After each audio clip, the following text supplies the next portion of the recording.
here's the common mistake with flexibility.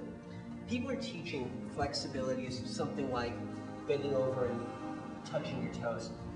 What everybody gets wrong about flexibility is when you're training flexibility, you're actually training two distinctly different types of tissue. You're training connective tissue and fascia. So when I'm bending over right now, I'm not really stretching muscle. I'm stretching connective tissue, ligament tissue, and that kind of thing. The muscles are a different entity altogether.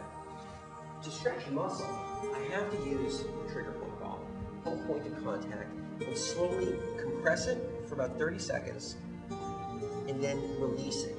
After I do that, then I can go into my big stretch, where the muscle is ready to move, and now I can get to work on the fascia that makes this prolonged stretch or lengthening between origin and insertion.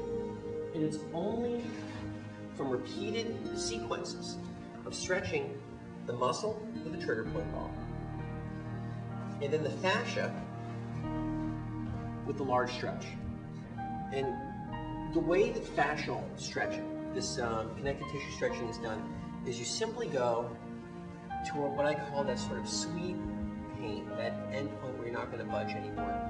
What actually makes you flexible is breathing. It's a critical component of flexibility. I get to my end point, and then I take a serene inhale, expand my ribcage, and a serene exhale.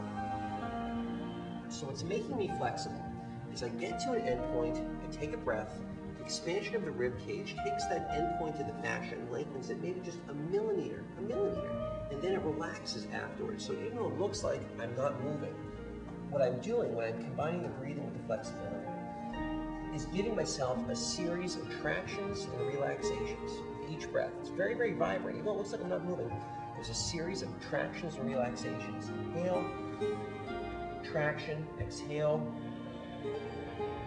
relax. I'll stay here for 5 of these breaths.